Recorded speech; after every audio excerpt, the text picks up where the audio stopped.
Welcome to Scaling the Batcave, a Digging for Kryptonite special. I'm your host, Anthony Desiato. Joining me to discuss the Batman Long Halloween saga is first-time guest and my dear friend, Dr. Bill Maio. Hey, Anthony. Thanks for having me on this podcast. You have been a frequent guest on my other show, My Comic Shop History. So for anyone who's familiar with that show, they already know you. But for anyone who hasn't heard your appearances on that show, you and I met through our local comic shop, Alternate Realities. We both worked there, largely at different times, though with some overlap. And of course, that experience meant a lot to both of us. And again, we've podcasted a good bit, I would say, over this past year in particular. And on My Comic Shop History, I dedicated the entire 2021 to what I dubbed the Longer Halloween. So basically, I took this idea from Batman, The Long Halloween, which we're going to discuss, and each month on the My Comic Shop History podcast, I celebrated a different holiday with a member of the Alternate Realities gang. And by the time we got to the end of it, it just seemed fitting to actually have a conversation about the Batman story over here. And I thank you for coming over and joining me for this. Oh, for sure. I had a fun time with the Long R Halloween, and now hopefully we'll have a good time today discussing the Long Halloween.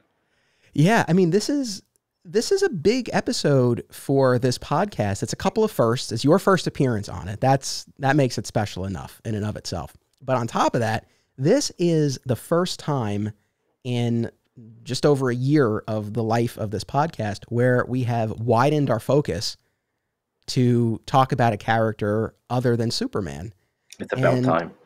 Hey, listen, I'm still wearing my Daily Planet shirt. This will always remain a Superman podcast. And you know, Superman is always the first love and the primary focus of this podcast. But, you know, I do have a passion for other characters as well, especially within the DC universe. And I just got to the point where I said, well, we're still going to keep doing the Superman talk as planned. So we're not, there's no less Superman talk. But I thought it would be interesting to take the approach that I've been using with Superman that I think people have been enjoying and apply it to other characters. And Batman was the natural first choice for this because, I mean, I think it's fair to say, I mean, he's my second favorite character in comics. So this is, again, sort of a pilot for similar special episodes that will be coming in the years ahead. And again, it felt especially fitting. You know, we're recording this on Halloween weekend. It'll come out a couple weeks after. But I thought that the timing of this was very fitting.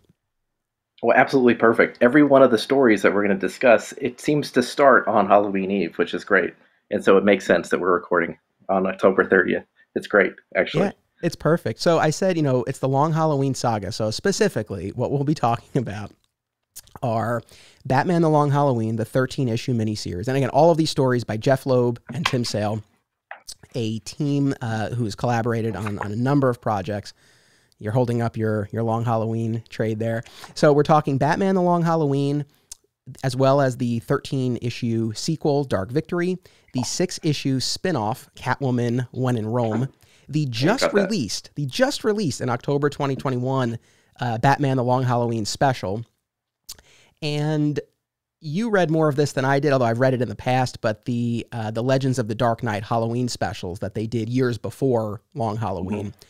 And I think, even though this is not Long Halloween saga proper, but I think you and I both reread Batman Year One in advance of this too. I read a little bit of it, okay. Especially the stuff that's pertinent to stuff that we see in When in Rome, which is great. Nice. I should have read the whole thing though. No, it's quite all right. It's we were talking about this off mic, but I left my homework for this episode until literally the last possible time. And so basically I spent we're recording this at 8:30 at night, my time. And literally the past 12 hours, I've been reading through everything. It's literally insane. I love it. But here's the thing. Would I recommend that necessarily? No, it's better to do what you did. I mean, you read it a couple of times. You took notes. You did it in advance. You did it the right way. But, and this is what I was saying to you off mic, I can't even remember the last time that I took an entire day and just read comics. It just doesn't happen anymore. There's too much going on. But my wife took our son to her mom's in New Jersey, and I had the place to myself. And I mean, I just spent the day reading comics, and I missed them very much, but it was a fun day. I mean, when's the last time you've done something like that? I mean, I can remember those days from working at Alternate Realities where it's like, you sit there and read comic books the whole next day. It's been years, Anthony, that the only times I can think of it when like I got like a big trade paperback or a big like Absolute or something, and I just want to sit down and read it. But that's few and far between, and it is pretty rare nowadays that I can dedicate so much time. But absolutely, that's how I think most of us consumed comic books. Working at the comic shop, it was a marathon all day sometimes. Yeah, no, for sure. So it was fun to kind of tap into that type of experience again after so long. And I saw the photo that you posted on Facebook earlier today, and it looked like you took a copious amount of notes. Is that fair to say? Well, maybe too many. I don't think they're going to help me today, but I have my notes from our readings. And if I was this productive with my actual job, I'd probably be like Nobel Prize chemist. I don't know. But for Batman, pull out all the stops. That's amazing. I have no notes, so I think we balance each other out very nicely, and I'm going to be deferring to you a lot here as far as... like I said, I don't know if they'll help. I'm sure they will. So, before we fully dive into the Long Halloween specifically, when I started podcasting about Superman, the first episode was all about mine and my guests, our Superman fan origins, like how we got into the character and everything. Yeah. And so I thought for the first time that we talk about Batman, it would be cool to kind of get into that. So I wanted to ask you, what is your Batman fan origin, and what, if any, role did the Long Halloween stuff play in it before now? Oh my gosh, what a great question. And I wish I prepared for this. The first time I ever saw a Batman comic book was at my uncle's house. He had just gotten like a collection of comic books from work, and I remember there being a Batman in it, and it was like a purple cover. Batman's on the floor like cowering, and there's like a skeleton that's like glow in the dark on the cover. I'd have to look that up to see what issue it was, but I remember like at the time, I was a young kid at the time, like poring over that comic book, and I'd never seen the character before. I guess Batman in the media was always like a TV show that was in reruns, and everybody's cognizant, I think, of Batman growing up, but that was my first like comic book Batman experience. And I think I probably didn't re-engage the character until many years later. And I remember specifically that the next Batman comic, or the first Batman comic I bought, was the one with Bane breaking him over the knee. I wasn't a huge Batman fan. I was a big Spider-Man fan, a lot of Marvel stuff. But I think everybody at the time when that Nightfall saga was coming out, were making such a big deal about that. And then I picked up a lot of the books that ensued after that, like the Azrael storyline and Who Picked Up After Batman Had His Back Broken. And from there, I think it was kind of a rabbit hole finding old Batman stories and whatnot. I can't remember the first time I picked up Long Halloween, but it would have come out when I was in high school or just starting high school. And it probably wasn't until many years later that I found this book. And it wasn't through the issues. It was always through a trade. So this is a time where I wasn't like, excited every week getting the new one off the shelves. I think it was the mid-90s that this came out. Yeah, so they did Loeb and Sale did 3 Legends of the Dark Knight Halloween specials in the early to mid-90s, I think 93 to 95 or something like that. And then Long Halloween was 96 to 97, Dark Victory was 99, 2000, and then Catwoman When in Rome was a little bit after that. And then again, we had a very long break before this, the Long Halloween special that just came out. They have said in an interview that they have ideas for more specials and more stories within this Long Halloween time period. So I don't know, I guess based on the response to this, and I don't really have a sense yet of how it's necessarily been received or how it's sold, but yeah, maybe we'll have more. Maybe you and I will be doing a follow-up episode at some point. Yeah, that sounds good. So what's your Batman origin here? So I was born in 87. So as a kid, I do have memories of watching the Keaton movies and the 2 that followed, but they didn't make as big of an impression on me as I know they did for a lot of other fans. That experience for me came with the Nolan movies and when I was in high school and college. Those were the movies that like really, I think cemented the Batman fandom. But I grew up watching, again, those 90s movies and of course Batman the Animated Series.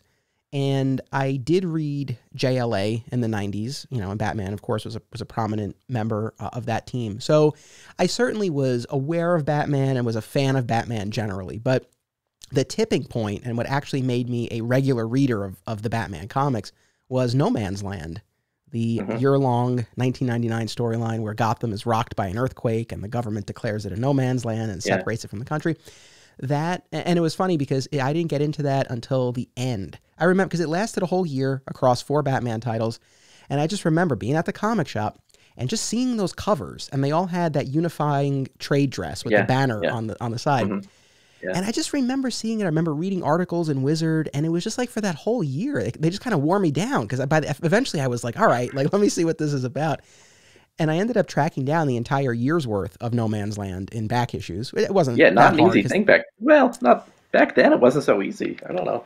I was able to do it across our Westchester comic book shops that are all gone now. But at the time, that was where I got everything. And so that made me a regular fan and reader. But Long Halloween entered the picture for me very shortly thereafter. And the thing that I most remember about Long Halloween, and I think this is something that will speak to you and to anyone listening to this, because it doesn't matter if we're talking comics, music, movies, when you discover a body of work and there's all this material for you to experience for the first time, it's magical. And, the thing that I kind of equate it to is I remember in high school and college having Netflix back when it was discs in the mail. And I remember just going on these kicks where I would rent all of the Scorsese movies and the Quentin Tarantino movies and the Kevin Smith movies. And it was just, I immersed myself in the works of each filmmaker. And it was transformative. And so it was kind of a similar thing where, again, No Man's Land was 99 into 2000. And so Long Halloween had only been out a few years, and the trade was out, and I remember I got it at the comic shop. But it was one of those things where it was like, okay, now I'm a Batman reader. What's out there? And, that was one of the things. And it was definitely a great story to read early on as a Bat fan, and it's definitely a story that I would recommend, to anyone who's getting into comics or getting into Batman. I think it works, and I think a lot of Loeb stuff serves that function as well. But I think it works well for a new reader in particular. Well, it's certainly an impactful story. And I think there's a difference between, comics in general as like a disposable form of entertainment and those that are like some kind of lasting form of literature or art. I really feel like the Loeb and Sale stuff, not only the Batman stuff, but in general, kind of fits into that category where almost anybody can pick it up and appreciate it and even fall in love with the characters and the story and the nuances of these people. More so than just picking up some random comic book and kind of getting lost in the lore. They're kind of self-contained, and you don't necessarily need to know everything. And they kind of, do a good job at telling the origins again here and there where it's appropriate. And I think that's important. And certainly, I've always recommended these books to people to pick up. Definitely Long Halloween. Less so Dark Victory, but Long Halloween was always like, if you like Batman, read this one. Yeah, that's the thing, going back to the comic shop side of this. I mean, you and I have that experience of, being behind the counter and someone coming up and, it's like that mythical first customer or a new Batman reader. They do exist, and you would get those questions. And Long Halloween in particular, I agree. Less so Dark Victory. I mean, especially since it was a sequel. It's like you would want to definitely start them off with Long Halloween. I'm going to assume that people listening or watching have read these stories or at a minimum don't care about spoilers, as we will be spoiling them. We are not going to touch on the animated movies now, but you and I are going to have a Patreon bonus episode out on the Long Halloween animated adaptations. And actually, as you are listening to or watching this episode, the Patreon bonus episode on the animated movies will be out, so you can go check that out after you're done with this. But we will be talking about the comic book stories, and there will be spoilers. We won't do, a hardcore plot summary because we'll be here a long time, but, we'll definitely give context for what we're talking about. And, for anyone who needs a quick refresher, all of these stories are set early on in Batman's career. And, the reason why Bill and I both read, reread at least some of Batman Year One is that thematically and narratively, they really do. They're very much a successor to Batman Year One in terms of the time period and the cast of characters, and the more grounded look at Gotham. The Long Halloween saga obviously takes things to the next level, right? Because now we're still dealing with the gangsters and the mob aspect, but now we're also in this world of the freaks, as they're often referred to. Yeah, the Rogues Gallery makes their appearance. Exactly. Yeah. And both Long Halloween and Dark Victory deal with serial killers who strike on holidays. And in the Long Halloween, they are targeting members of the Falcone crime family. And in Dark Victory, they are targeting members of law enforcement. And of course, there's a lot more to unpack, but that's the basic gist. So these are really noir mysteries. Oh, absolutely. It's like watching, a cops and robbers type movie, definitely the shades of like Goodfellas or, The Godfather. I mean, you see it cinematically reading these books. I mean, they're not necessarily laid out as typical comic books would be. I mean, I really feel like reading these books is like watching a movie. And the story is so intricate and weaves through different time periods and different aspects of, I mean, it takes place on so many different levels that it's very easy to, get lost. And so, they were definitely methodical, and they made decisions early on that impacted things, years later in their storylines, So it was kind of like watching The Godfather. I mean, it really was like watching The Godfather, and they had like planned 2 movies ahead of time at the very beginning. I thought that was really nice. And again, they took beats, like you said, from Year One. And really, I love stories that take place. There's not many. These might be all of them that take place in that early time period of Batman's kind of crime fighting mythology. I mean, it's really interesting take on the character because almost everything that happens later is new, and so you could do a lot with that. And they really mine it, and they mine it well. Yes, I agree with all of that. So I have a few big picture questions for you that I really want to get your thoughts on. Are you able to move your mic? That's not one of the big picture questions, but are you able to move it just a little closer? No, a little closer. Oh, sorry. It's okay. I'll put it in my mouth. Perfect. So, so a few big picture questions. I mean, I guess just overall, how did you find this reading experience? Just big picture. I loved it. Absolutely loved it. I started at the beginning. I decided when I reread it to start with the Haunted Night stuff. So I did the 3 prequels, I'll call them, to Long Halloween. And then I jumped into the Long Halloween. And once I started rereading the Long Halloween, I was reminded of the first time I read it and really wondered why I haven't picked this book up in so long. More often than not, I don't have a lot of time nowadays to read comic books. So whenever I go to my shelf and I really want to engage a comic book, I'll look at like Dark Knight Returns or something like that. And that's what book that I go to again and again, or like Kingdom Come, books like that. And reading this again, it was like, oh my goodness, I forgot, just how like the scale of this book. It was just wonderful. And so I really love them. I know that some of the Loeb sales stuff is like hit or miss. I think like Spider-Man Blue is, wonderful book. I think the Hulk one, I remember reading it. It was like, so some of their stuff is, you never know, but I feel like this one is a home run. And I don't know necessarily how familiar Loeb was when he started writing this with the Batman characters. I think this was early on in his comic book writing career. I think he came from film. Is that right? He was like a film writer or TV show. He certainly proves that he is a master at writing Batman comics even early on. I mean, he must have immersed himself, read everything he could, and really wove this story with bits and pieces pulled from all different stories. And I thought that was just a really beautiful thing to have done. Yeah, I mean, I have some issues with the stories, and we'll get into that. And that's actually going to be one of my next questions in a couple of minutes. But there's a lot that really works well. And overall, I had a very good time today rereading these stories, honestly. Yeah. And they read great together. And this was actually the first time I had ever read them back to back to back. So that was a new way to experience it. And I think definitely, added to the enjoyment to see how, just to see how it all tied together. And, going back to what you were saying before, it's like, it does play like a movie. And, I have to give them a lot of credit because, and this is not to knock 90s comics, because there was a lot of good stuff in the 90s, as much as, people might kind of knock that time period overall. There was good stuff. It's not like, there isn't anything else. But for the time, I mean, I do feel like it was ahead of its time. I mean, you read it and there's like a timeless aspect to it, but just in terms of the sophistication of the storytelling, I think it didn't feel like your standard comic. And to get something like that in the 90s, I think was pretty cool. Oh yeah, absolutely. It was, it's like reading a Frank Miller story, right? I mean, it seems like it's ahead of its time, and like you said, timeless. You could pick up these stories any time, and I think it's because of that aspect of when it was taking place, versus, like you were saying, No Man's Land is a very specific time and place in Batman lore, and you have to be immersed in that like time period to understand what's going on. Whereas this is just like, if you understand Batman, you will understand and love this story.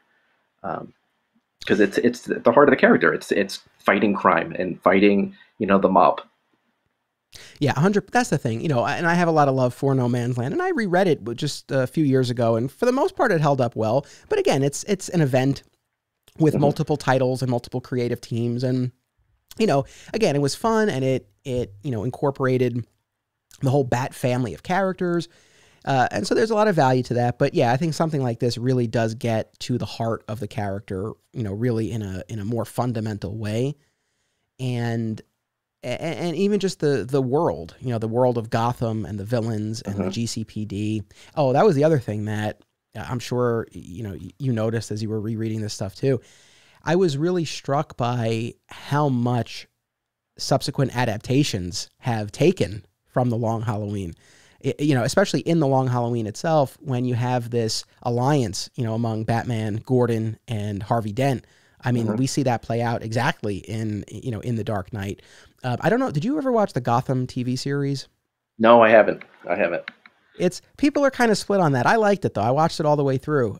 Big Ben McKenzie fan from OC, so I think that was really what put the show over the top for me. But they drew a lot. They drew on a lot from this too. I mean, they did a significant amount in the series with the Falcone family. The head of the family, but then also they brought in Sophia later on.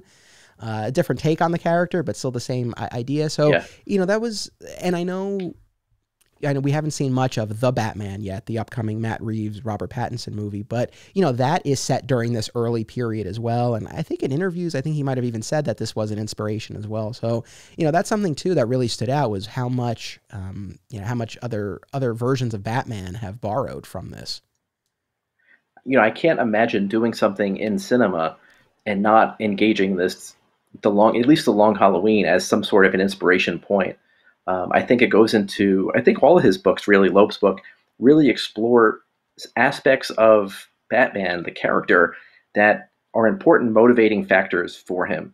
That without having a good knowledge of that, or at least a good version of his stories and his background, it's hard to then, I think, make a movie that's believable. I mean, I think Tim Burton can make movies that are of the wild side of the Batman. But if you really want to get like the Christopher Nolan type aspect, this dark, brooding character, these stories in particular are really great at really diving into his personal life and trying to understand his motivations, Yes. All right, let's take a real quick commercial break, and then we will continue our discussion of the Long Halloween saga.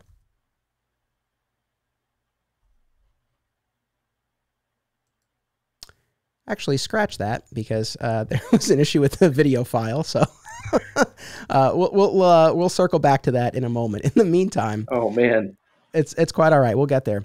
But what I wanted to ask was, this was going to be my next big picture question, because one of the other reasons I wanted to have you on this in particular was, I know what a huge art fan you are. And I mean, look, for any of us reading comics, it's a visual medium. So clearly the art is playing a role, and we must all appreciate the art in some way. I don't know how you could be a comic book fan, but you're really an art fan, and you collect original art. And I know it's something that you put a lot of thought into and emphasis on. So I'm curious, and again, I know this is another big picture question, but the art of Tim Sale and the way that these two creators work together, I was just curious what your thoughts were. I'll tell you, early on, I was not a fan of the art. Tim Sale art never really appealed to me so much. I think it was the Joker and those gigantic 18 feet long teeth that, for whatever reason, really turned me off to Tim Sale as an artist. Over the years, though, and certainly given many years since I read it the first time, it's been 20 years, you see these things in the art that are so beautiful. A lot of his use of shadows works so well. And so, looking at it purely as, an a piece of art or a work of art, I think he gets a lot of things across with, the way he draws the characters, emotions, and like I said, especially shadowing. Batman is mostly, like you said, like a noir type thing. And I think he's an artist that is able to use the shadows really well. I don't have any pieces of Tim Sale artwork in my collection, unfortunately. But looking back, I wish I had asked him for a commission back in the day. I'm sure he's very expensive now. Yeah, it's just such a distinct, evocative style, and it really sets the atmosphere, so well. And I'm jumping ahead, obviously, but in Dark Victory, when Bruce goes to the circus and witnesses the murder of the Graysons. Yeah. One of the things that I thought was really, really great about that sequence in particular was that it was wordless. Only the art told the story over those few pages, and I thought that was a great choice. And his art is strong enough that you can do that. And in particular, there was this double-page spread where it was really just mostly shadows, but you really just see Bruce standing there looking over Dick with his fallen parents, and it was so striking. And and again, he has a very specific style, and it's always a matter of taste. Some people may or may not respond to it, but I also love when he really kind of like pulls back the camera and we get these like really wide shots, and our characters might just be in like a little small piece of the panel or the page, but it just gives you such a sense of the scene. I really like that stuff a lot too. Yeah, again, I wonder how much of it is art direction by Jeph Loeb as he's writing these scenes, and how much of it is the storytelling aspect of Tim Sale. I think they work really well together. So especially at this point, I think they could probably, their art style and the writing style meshes really well. I'd be very curious to read the scripts of these guys. That's for sure. But again, I think the art really works for this type of story, and I can't imagine anybody else filling in on art duties on something like this. I mean, he hit a home run with the art. Like I said, as a kid, I really didn't appreciate it. But I think when I read these stories early on, I was a kid. I was reading it in part for like, hey, let's just read Batman. And as an adult, I'm seeing so many different things in this story that I didn't see as a kid, and picking up things in the background is what I really think they do a good job at. There's a lot of clues and hints, and like I said, the shadowing is wonderful. I like early on in the Long Halloween, it's like only pages in, and I guess Bruce and Harvey have that kind of confrontation in the parking lot outside the wedding, and that shadow over Bruce's face. I mean, it's Batman, and then later on, in Harvey Dent, several times you have like that shadow over one side of his face before he becomes Two-Face. I mean, that's really beautiful stuff. And then later on, I think it was in Dark Victory, when I guess Gordon finally gives up and gives in to the fact that, Batman has to go and do what he has to do. I mean, I think for a long time, Gordon was trying to hold the line, like, don't break the rules kind of thing, just bend them a little bit. And I guess when he's had enough with Harvey, they think Harvey is the killer, and he's like, just do whatever you got to do. And that the shadow of Batman is cast over Gordon. And you ever see that? And then Gordon's shadow becomes Batman's shadow. And I like things like that in the artwork. It's just like so well planned and executed. I don't know if you noticed that as you read through them today. No, like honestly, like that last bit in particular was not something that I was really dialed into. So that's why I wanted to have you here for this. I gotta find that. I don't even know if I could find it, but as we discuss, maybe I'll find it. Yes. Well, actually, when I saw that. Yeah. No. Go ahead. No, I said when I saw that, it was just like, wow. It's like you're watching a movie, and you're watching it frame by frame, very slowly. Yeah. Well, while you look for that, let's take another stab at a commercial break. So we will be right back.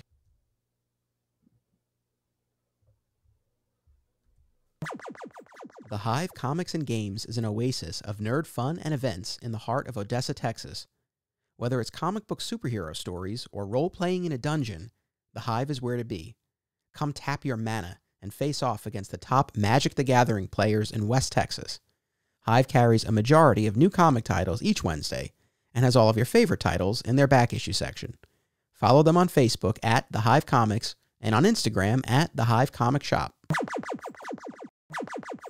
Film lovers and filmmakers should check out this family of film festivals: Brightside Tavern in Jersey City, Hang On to Your Shorts in Asbury Park, Point Lookout on Long Island, and In the Cut in Bloomfield, New Jersey.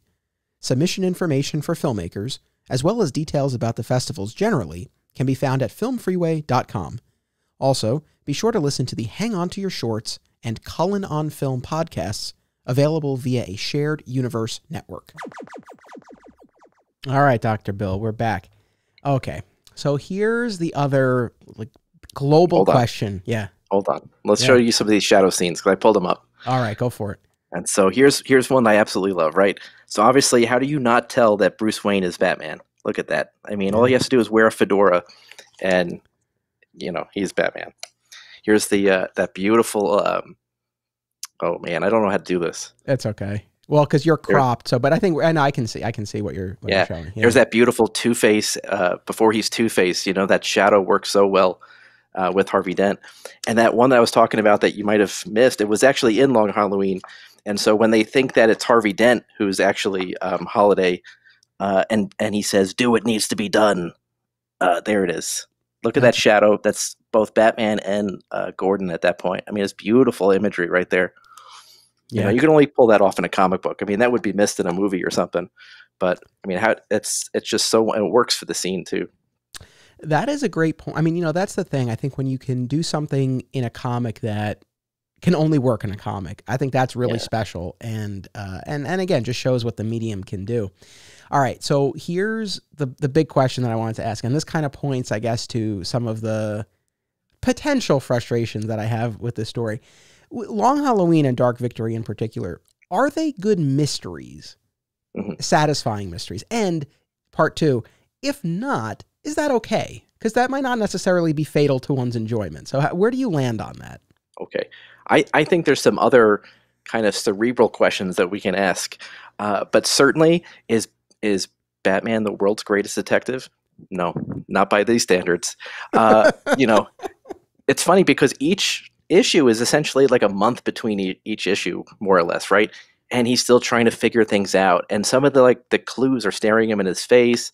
Alfred at some points is like, "Hey, by the way, did you think of this?" And so it's really interesting to see a mystery being solved, not by the world's greatest detective. So do I think they're great murder mysteries? Not particularly, unfortunately. And at the end, Bruce really doesn't know who, let's be honest, he doesn't really know who Holiday is at the end. He doesn't. I think he thinks he knows, but I think everybody still is convinced that it's Alberto because he's copped to the crime.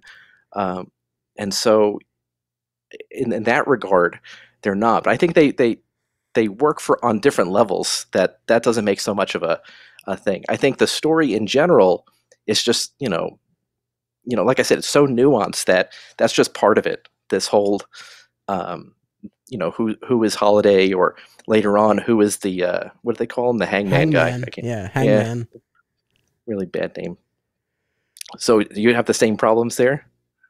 Yeah. So, I mean, my problem is less with Batman not living up to his title of the world's greatest detective, but I agree with you, that is problematic as well. But yeah, mine is more really with the story and the series itself. So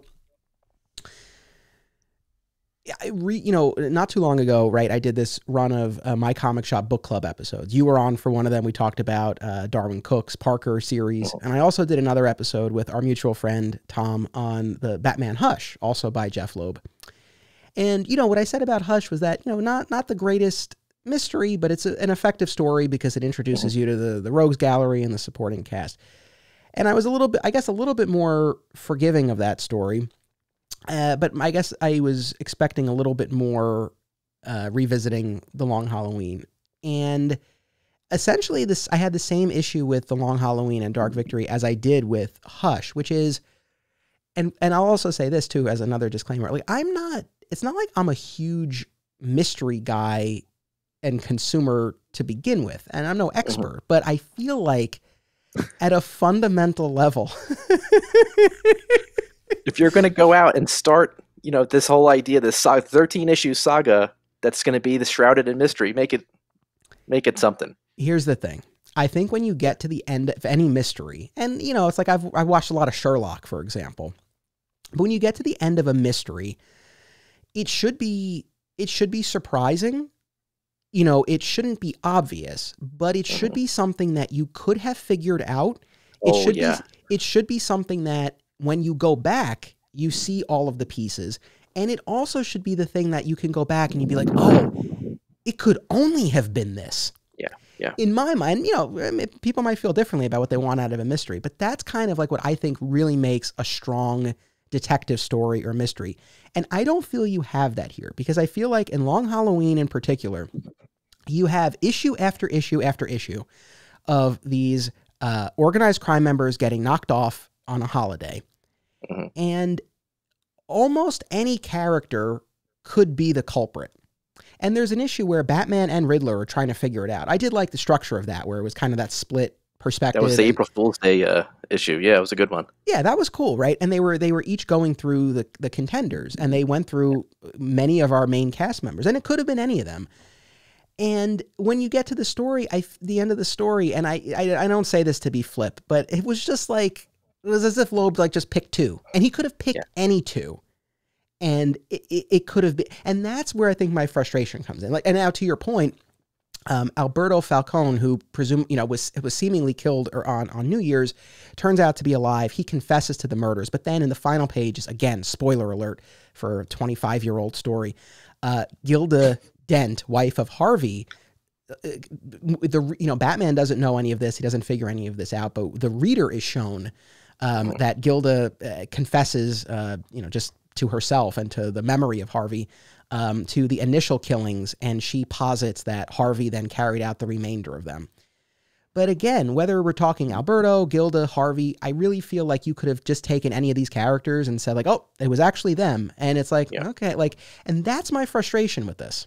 Well, I think they do a good job dropping the hints that Harvey is definitely, there's more to that than meets the eye, right? They that whole, duplicity nature of him, and then when he becomes Two-Face, it's played out the entire time. I think, they lead you down that path where you believe it's Harvey and maybe only Harvey, and they drop hints here and there. There's that scene in the basement where he's working on the gun. There's also that scene where he comes home for Christmas or New Year's and his hair is wet. I think that's the same episode where he kills Alberto. And so, there are some subtle things, but you're right. There was no way you can tell it was Gilda. However, in retrospect, though, after finding out it's Gilda, you understand this poor lonely woman at home just wants her husband. And she thinks by, doing his job in this, interesting way, she'll get him faster, get on with their life, have kids and everything else. And so I guess you get her motives later, but you would never pick up on that. And I guess the same thing is true in Hush, right? I remember reading Hush as it was coming out. We were all at the comic store at that time, and we were all trying to figure out who the fuck Hush was. And, all of a sudden it's like, all right, Well, so I mean, I think you do make a good case for this. And look, for anyone listening or watching, if you feel otherwise, that's right on. Yeah. And maybe I'm being unfairly harsh, but I think what furthered my frustration was just having revisited Hush so recently and seeing too many parallels. Yeah, that's what pissed me off about this, if I'm being perfectly honest. Because okay, it wasn't so beautifully it was like he did it twice now. It's like a Dan Brown novel. Well, that's the thing. He did the same thing, right? And I don't mean to shatter the glass for anyone, but like, so in both stories, right, you have characters who seem like they could be the villain. In Hush in particular, they introduce this character of Tommy Elliott right as this new villain Hush enters the scene. So immediately as a reader, if you've read any comic book story ever, you're thinking, okay, Tommy Elliott is probably Hush. Now, in The Long Halloween, I don't know.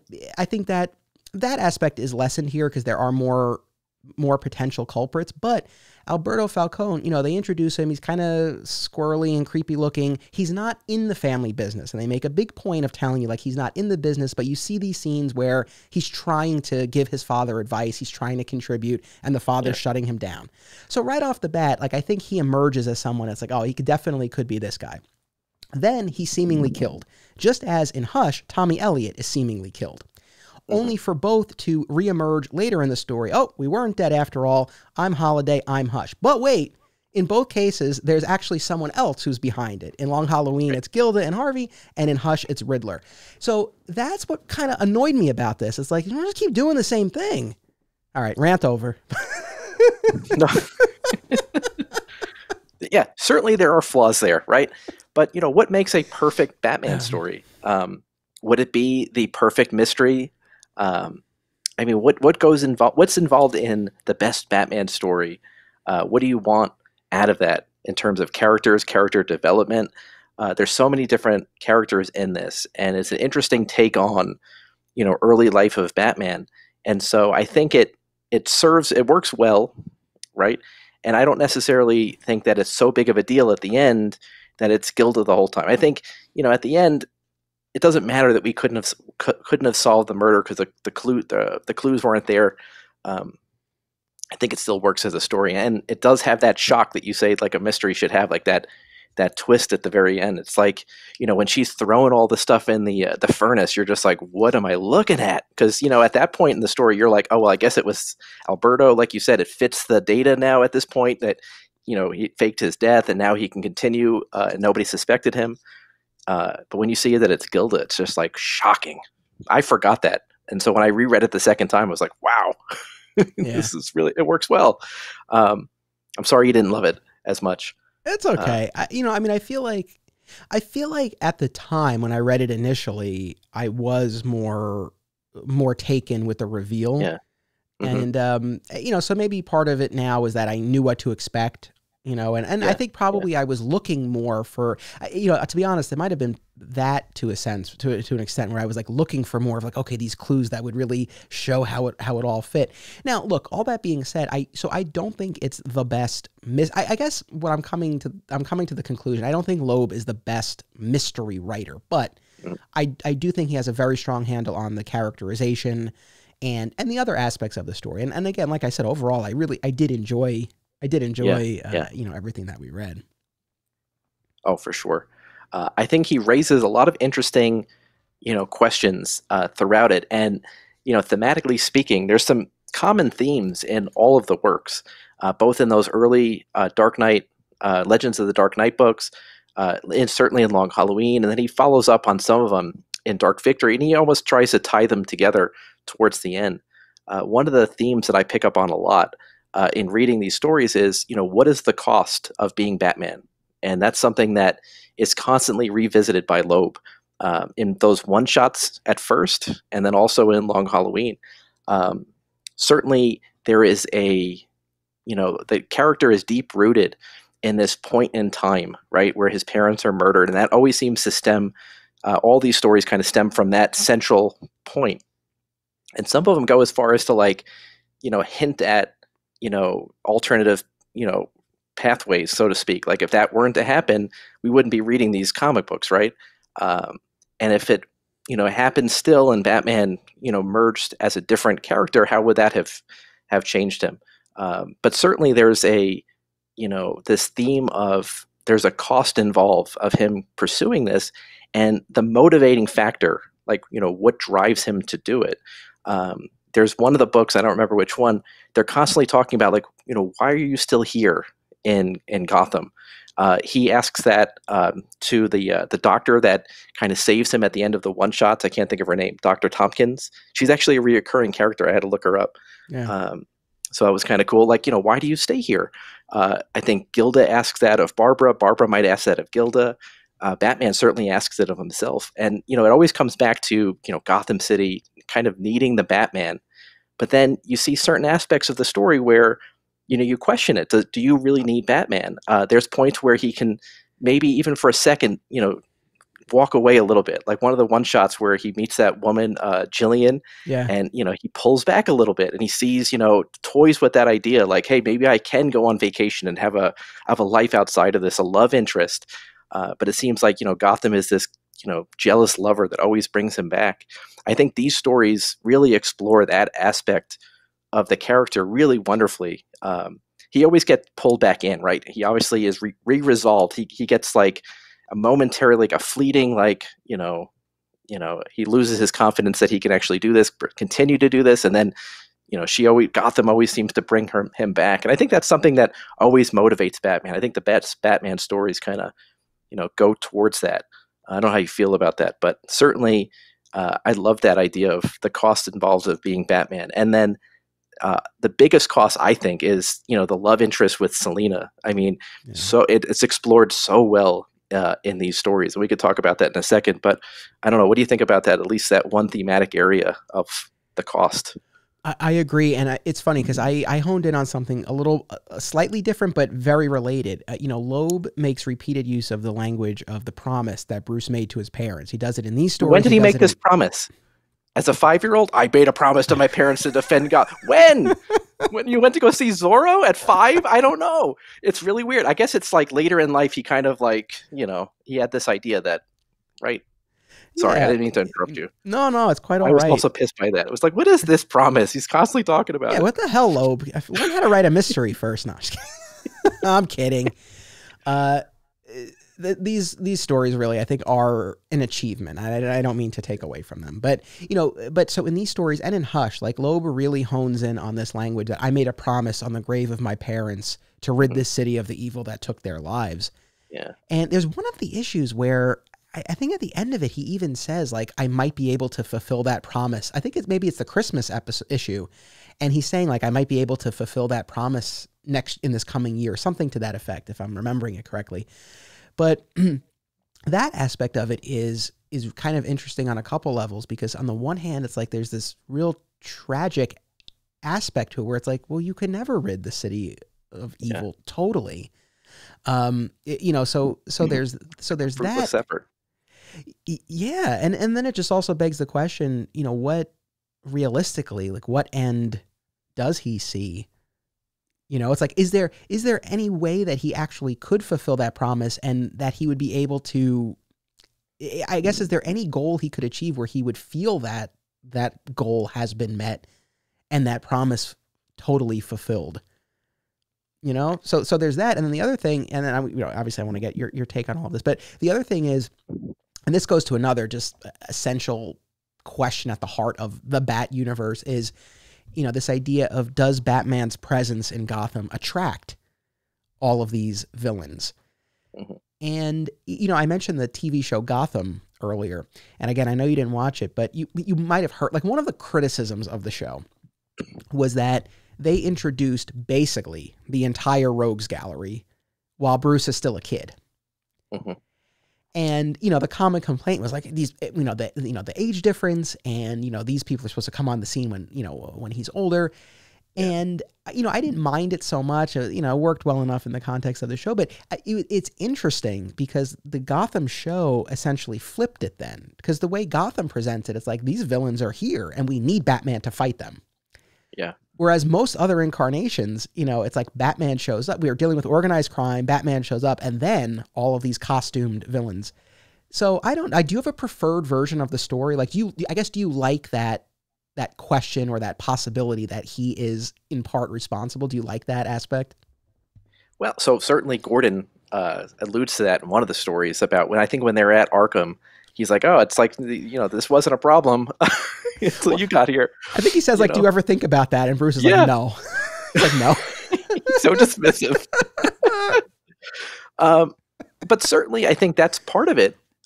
However, having said that, right, trying to think about when this storyline took place, like how far after the events of year one do you think this story, The Long Halloween, takes place? Because that would lend credence to the argument that some of these villains were there before Batman, right? Because obviously Ivy is a character. Catwoman is an established, she was in year one, but there's people that are established already that are making the appearances, in this book. So, is it 10 years after the events of year one, or is it like a year later? It's hard to know. I think the intention is that it's like a year two-esque sort of thing. That's kind of always if that's the case, then we got a lot of people in this story that don't belong necessarily.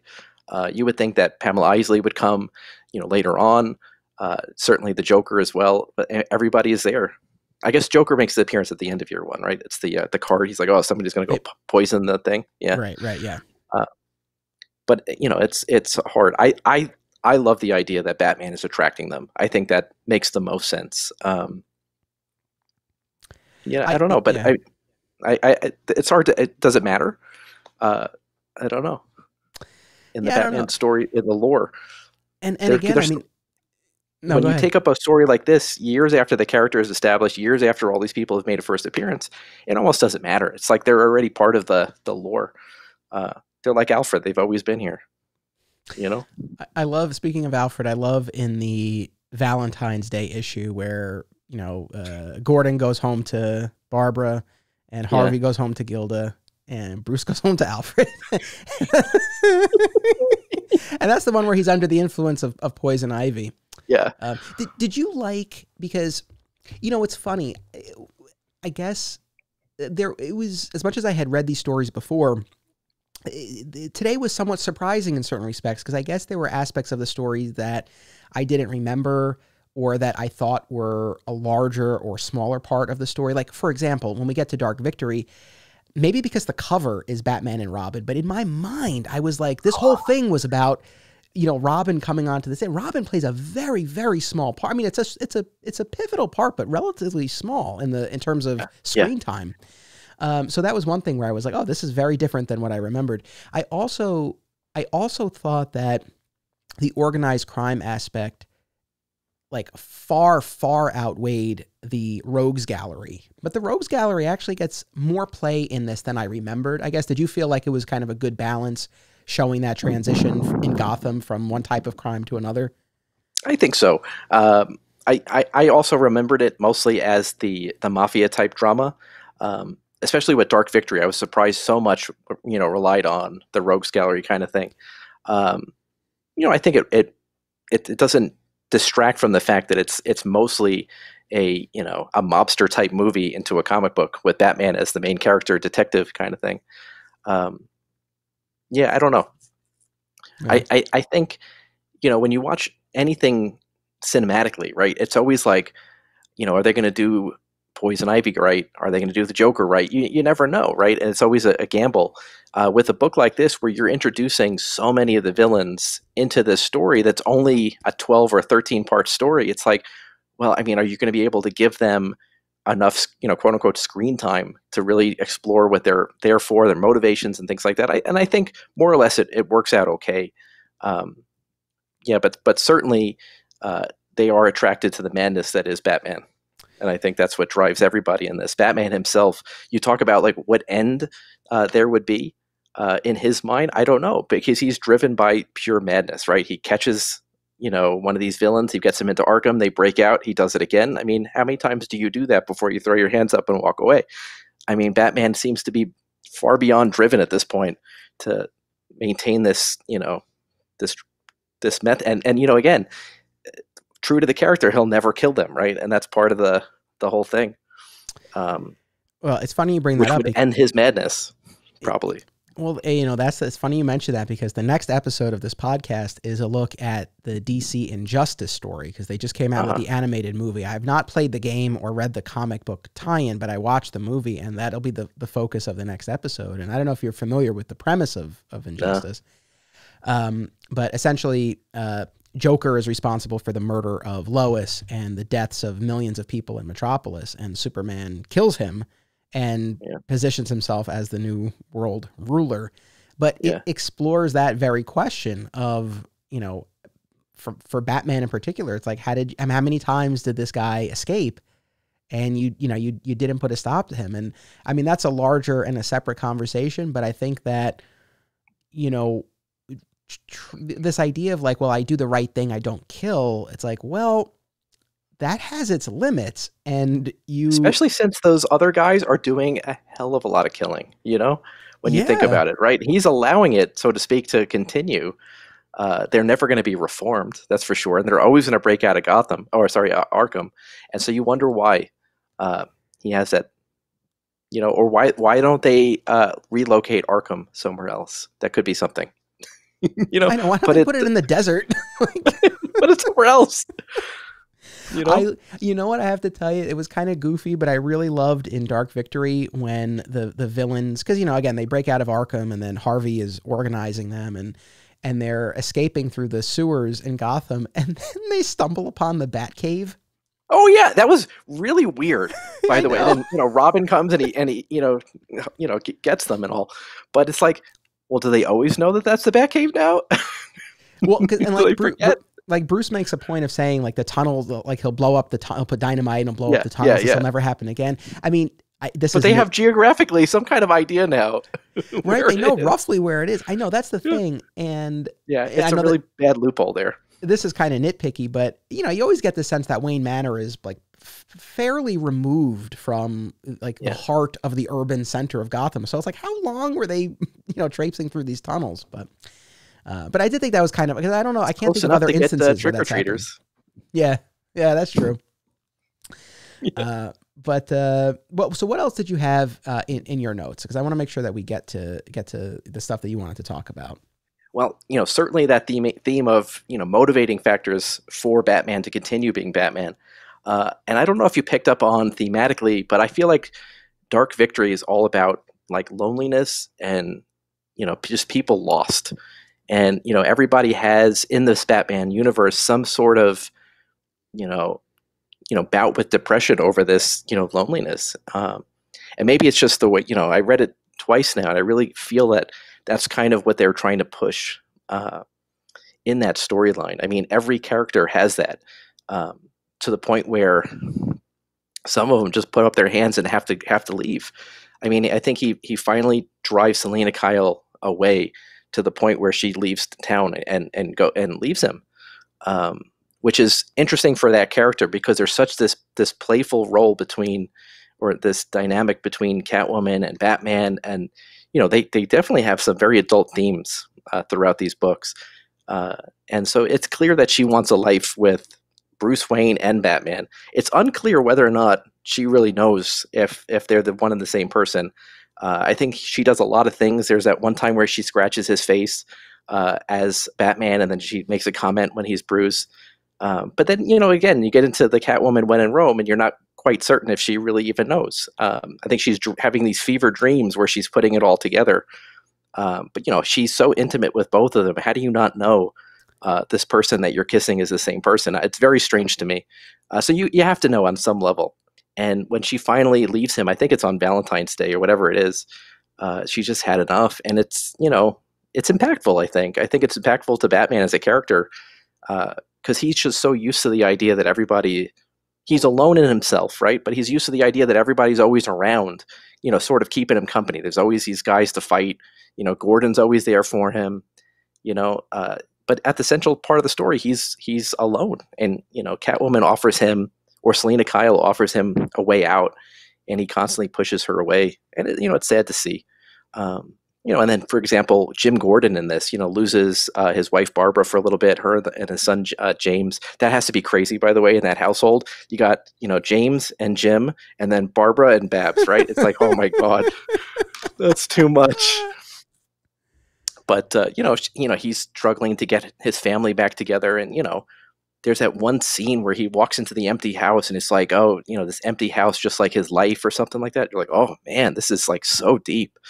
So I don't know if, thematically what they were thinking with Dark Victory, but, that idea of loneliness, being alone, obviously it plays out well with, Batman, Orphan, and then, Dick Grayson, Orphan. There's a lot there to unpack. I don't even know where to start or how to explore that, but I feel like it was really powerful and it was intentional. That's for sure. Yeah, I agree. I mean, and, you said there are a lot of, adult themes, and I agree, and I think that's where the story really shines. I think that's what Loeb does best, and I think you see that in For All Seasons. You see that in the color books that he and Sale do at Marvel, where they're really looking at these characters as people and really mining the genuine emotion that they're going through. Especially when you're talking about the Marvel color books, largely grief. Most of them or all of them are our main hero, recounting a loved one or talking to a loved one they've lost. And, Superman For All Seasons, we're seeing Superman through the eyes of the people who love and hate, in the case of Lex, love and hate him. And again, yes, we have the superhero trappings, but the themes of of love and hate are very human and fundamental and work in any setting. And so I do think that's what Loeb does best.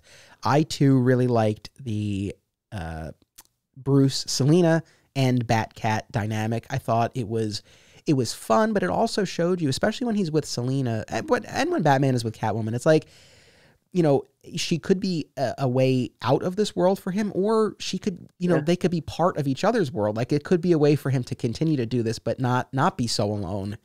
So, and to your question, I think that, especially reading When in Rome, it seems like she doesn't consciously know that Bruce is Batman, but definitely on some level she does, because when she is having those fear-induced, you know, hallucinations, she's seeing him as Bruce, or there's one bit where she's seeing him as Batman and she's calling him Bruce. Yeah, absolutely. Yeah, that whole thing. Now, look, again, another. I feel like the fear gas. I feel like Loeb really likes that fear gas. He likes certain villains, and certainly Scarecrow is one of his go-to villains. And the fear toxin, you know, I guess it allows him to explore different aspects of the characters under the influence of drugs, so to speak. You know, a fever dream and things. Yeah. But I agree with you. I think that theme of loneliness is really at the heart, definitely of Dark Victory. And, you know, even just looking at the first and last pages of those stories, I mean, Dark Victory begins with him saying, "I'm alone." And it ends with him swearing in Robin. No longer. Ceremony in the Batcave. And, you know, one of the things that I really love the most about Dark Victory was the way they drew the parallel between Bruce and the immediate aftermath of his parents' deaths and what Dick is going through now. And especially when we see Dick go into the Thomas and Martha's bedroom, and then we get the flashback to Bruce doing the same thing as a kid, and Alfred. And, you know, in the past, Bruce said, like, "I'm alone." And I guess Alfred didn't really pick up on it or know what to do. I mean, he was a butler. I mean, you know, he wasn't a father figure yet. I think over time he became, through raising Bruce and raising Batman, he became a father. Right. And so he takes the opportunity. Yeah. And he takes the opportunity now to remedy that with Dick and to say, no, you're not alone. And, you know, I've quoted this before on the podcast, but I don't know if you ever read Grant Morrison's run on Batman.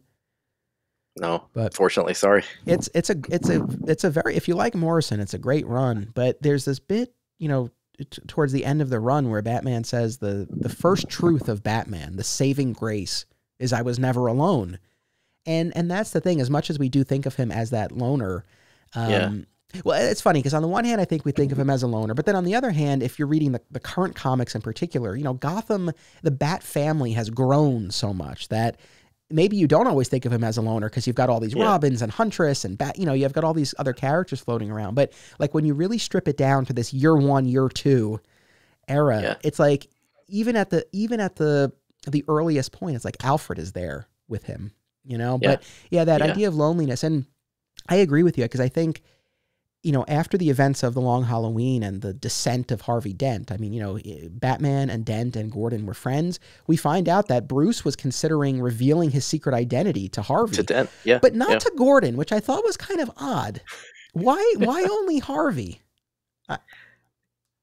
You know, and you know, it's funny too, because, you know, how can, talking about being a good detective, how does, you know, Gordon not know at this point? He even makes some interesting observations about what it would be like to be Batman. Like in one of I think the one shots, he was like, you know, he can't have a family. He always answers the bat signal kind of thing, right? Like it wouldn't be possible if he had a family and kids and wife. And so, you know, I think he puts together the pieces and he knows, well, who could be Batman, right? He thinks for a while, he thinks Dent could be Batman, right? So he knows the type of person, right? You know, and I don't know why he doesn't make the connection that it could be Bruce Wayne. I guess because Bruce does such a great job of being that aloof playboy. Who knows? I mean, honestly, I think he does know. I think that's honestly, I think if we're looking at this as realistically as possible, it's like, of course Gordon would know. Yeah. Or he like is truly like willfully ignorant. And to your point, like he's like, well, yeah, it could be Bruce Wayne. It could be this guy. Like he's got a few people, but like he's never plausible deniability case. He doesn't have to. Yeah, exactly. Yeah, for sure. So, I mean, I don't think Batman would have any qualms, or Bruce would have any qualms revealing himself to Gordon. I don't think so. But why he doesn't explicitly, it's hard to know. Does he ever? I wonder. Certainly not in these books. Well, you know what? Going back to my start in Batman comics in No Man's Land, Yeah. The relationship between Batman and Gordon is fractured for most of that story. We find out that when Gotham was initially declared a No Man's Land, Bruce left. Yeah. He fled, and then he eventually comes back. But Gordon is angry at him for leaving, and they have this heart-to-heart in the garden outside Gordon's house. And, you know, Batman is saying, you know, is explaining that I lost my sense of purpose. I needed to find it again. I needed to leave and come back. And he's like, the only thing I can think of to show you like how much this partnership means and how sorry I am is to reveal my identity. And so he takes off the cowl, but Gordon turns around and he says, I don't want to know. He goes, and for all you know, I figured this out years ago. And so he puts on the, but then, and then they're good. Yeah. It was great. It's Legends of the Dark Knight 125, I want to say, or something around there. Right. It's my favorite issue of No Man's Land. But what I was going to say was, I agree with you, this theme of loneliness, right? Because after the descent of Harvey, you know, Batman comes into Dark Victory, you know, really traumatized by that. And he's purposely keeping Gordon at a distance, right? Like his takeaway from the Long Halloween is, I have to do this alone. And it takes a good bit of Dark Victory before he really, you know, was actively working with Gordon again. And then hand in hand with that, you have the introduction of Dick Grayson. But yeah, I think thematically, I think Dark Victory works really well as far as that idea of the loneliness. He also loses trust in himself at the end of Long Halloween, at the beginning of Dark Victory, right? Because he thought it was Harvey, and then it wasn't, even though he was right? But he thinks that he's wrong. He thinks that it's Alberto. And so, you know, he's like, I can't afford to be wrong, kind of thing. And so, you know, I think that causes him to pull back a little bit, maybe to try to fine tune his detective skills, Bruce. So that's something else I want to ask you. And I guess this is somewhat open to interpretation, but, you know, as we talked about, you know, Alberto resurfaces again. This is the son of Carmine Falcone, seemingly killed, emerges alive, having faked his death, and he claims credit for the Holiday Killer murders. And then at the very end, as we said, of the Long Halloween, Gilda is burning the evidence in the basement of the house, and she talks about how she committed the first few, and then, as far as she knows, but it doesn't seem like they ever had an explicit conversation about this, Harvey picked up where she left off. But that's her speculation, and unless I missed it, and like we never know if it was really Harvey. If it was really hard. So I think that, I mean, where do you kind of land on that? Do you take what she said at face value, or do you think that maybe there's another possibility? Because I feel like they leave it open-ended enough where you don't really know for sure. We only get what she thinks. Well, that's true too. I guess my interpretation of it the whole time was it was Harvey. And then, you know, you get that, oh my God, it's Alberto. And then you get, oh my God, it's Gilda. I really think at the end, it's Loeb revealing the entire time that it was Harvey and Gilda. And I think that the Calendar Man, for example, alludes to that the entire time. It was like the he-she thing. Yeah. It fits well with the duality of the characters. So I don't think it was Alberto ever. I think that he saw the opportunity to claim it as a way, active defiance against his father. I think he says it at one time. He's like, you know, I wanted to be part of the organization, and now I'm bigger than the organization. You know, he uses it as just a very convenient, you know, ploy to get some notoriety. And it's clear that in Dark Victory, he doesn't really have the nerve to use a gun or kill anybody. So it definitely, I don't think, was him. I don't disagree with that. And, you know, the Long Halloween special that just came out, again, we still don't get as far as getting that official explicit confirmation, but we do get closer to this, you know, because the premise of that is Gilda resurfaces after having left Gotham, and we see her escaping from an asylum and coming back to Gotham, and the Calendar Man kidnaps her. Yeah. And Harvey goes to Batman for help. And, you know, by the end of the issue, Batman comes away from it with this strong suspicion that the Dents have a secret. I mean, I don't know that he's quite fully gotten there yet, but he seems to be a little bit closer to putting the larger puzzle together. But it is interesting, and you alluded to this before, this idea that, you know, I mean, we can make fun of his detective skills, but it's like, even after Dark Victory, even after this last special that came out, it's like we as the reader still now have more information than Batman does. So that's interesting to kind of, I don't know, I can't think of a ton of other Batman stories that like really fall into that category. It's kind of interesting. No, but there's a lot of movies that have that. Like you get Yeah. to see the crime, and then you get to see the main character try to put it all together. Yeah. And again, this is something that has eluded him for, at this point almost 2 years of his life in terms of comic books. I don't think they have enough evidence, right? I mean, Dent obviously did the right thing. If he was, in fact, Holiday, he knew how to conceal himself and commit these perfect crimes, so to speak. One thing that's never really quite clear is the Riddler in terms of, does he really know that it was Dent, Gilda, or what? And he doesn't really talk, and he gets confronted by Batman. I think it was in Dark Victory about it, or maybe it was at the end of Long Halloween. It's like, who is this? And he's just full of riddles, I guess. He's not talking. So I think the evidence is there, but Batman hasn't put it together, right? And in terms of the strength of the books, how did you feel about this book, this new one shot here, in terms of all the other ones? I liked it. I wasn't necessarily so blown away, but to be honest, what I think, going back to our old comic shop and the gentleman we worked for many years, he would always say, keep your expectations low. I think my expectations were a little too high. I think when they talked about, there are secrets left over from the Long Halloween, I was like, what are we going to, because and I didn't really feel like it delivered on that. Like, it was enjoyable enough, but considering we're 20 years, they're so far away from the source material, these guys, that, it was lacking. There were certain things that I loved of it. For example, Batman going trick-or-treating with Gordon and Barbara and Robin. That's hilarious. That it's absolutely hilarious. What does Gordon say? Like, nobody's going to believe this or something like that. It's great. But largely, you look at it, you're just like, I don't know what they could have done. I don't know what they were planning on doing. I find out that I don't really like Calendar Man as a villain. He's, but it was an interesting take. I don't want to reveal too much about this because this, I guess, is new enough that I don't want to put spoilers out there.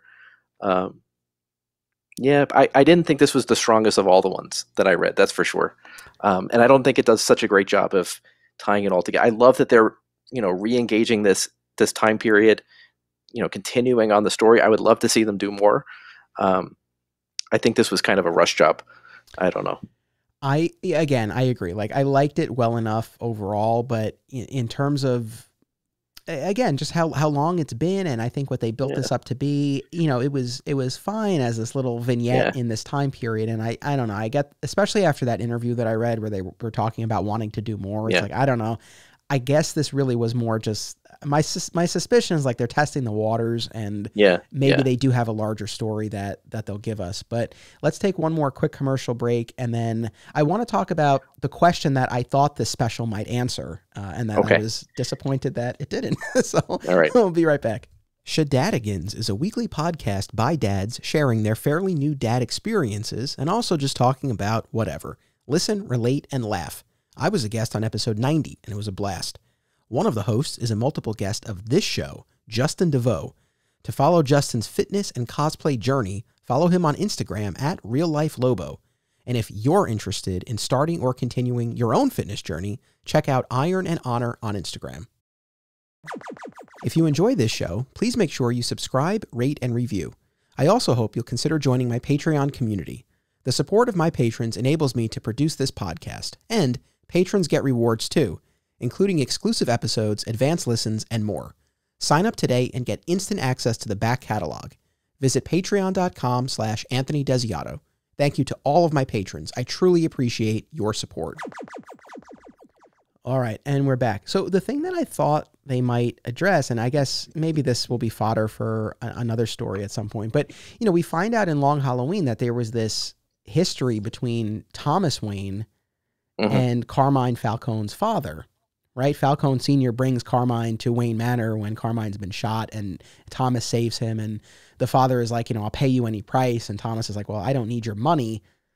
And the father is like, well, it helps to have a powerful friend. And, Thomas alludes to something that he might want, but we don't get further explanation on that. So, like, that's what? No, right. And then later on, that kind of the stooge that Maroni puts in there, I guess, right? That I can't even think of the guy's name with the glasses. Yeah, Kind of Vernon finds or that. something. Yeah, Vernon, that's right. He finds this link between, the fathers, and you would have to assume that it's more than just he saved the kid's life at the manor, but you don't really know. You don't, and so maybe this was a good way to tie up that end. But what could it have been? I mean, definitely monetary of some sort. I thought somewhere there was like a hospital that he helped build, but I don't remember. Maybe I'm forgetting. No, but maybe. I mean, yeah, maybe there were clues in there that I missed as far as what the favor was. But I don't know. I felt like that was something that could have been explored. And maybe will be at some point. But what else do you have in your notes there? Oh my gosh, there's so much. I don't even know. So one of the things I really liked about Dark Victory was the scene where he basically brings Robin to fulfill like what he always wanted to do, which was find the killer of his parents and then murder or kill. I don't know. I don't know what what that fantasy involves, right? Does it involve finding the killer and then killing that guy? But certainly through Dick, he gets to, live some of that fantasy. And it's kind of surprising he lets him go as far as he did. I think the guy died of a heart attack from running away. But still, nonetheless, I mean, there's, that, you wonder how Dick is going to, live or cope with that, right? I mean, he now murders this guy or responsible for the murder of this guy who murders his parents. Does that make it right? I don't know. But I think it's an interesting aspect of both characters and how they treated that scene. Yeah, I don't know. There's something there that I would love to think about, but I don't know if it's formed in my head on how to talk about it. But Batman certainly has some kind of remorse that he's never been able to find the killer. I think he even says that. It's like, I've never been able to find the killer, but hey, I found this guy for Dick. He's gonna go kill this guy. That speaks unbelievable. That speaks to when we're talking about these like big picture Batman questions as far as what we like in the mythology. There have been different versions of that, right? There have been versions of the story where it is Joe Chill, like he knows who kills his parents and he captures them. And in the movie, right? I think, in one of the Tim Burton movies. I much prefer the version where he doesn't know, where it forever remains this unsolved. What do you prefer? Yeah, I don't want to know. It's a nameless kind of guy, and you wonder what kind of closure that would bring to Batman. I think he's driven by not knowing, and I don't think he does a job where he's trying to find out either. It's just one of those, this happened. I don't think there's any sort of ongoing file in his Batcave about who this could be. I don't think he wants to know. That's for sure. It should be a nameless guy. I think it should be, and because I also think that. Well, so I guess okay. The counter argument. I think on the one hand, you could argue, well, if he is the world's greatest detective, it's like he probably would be able to solve this. That's a cold case from 10 years ago or 15 years ago. I mean, come on, there's no evidence to be had. True, but he's Batman.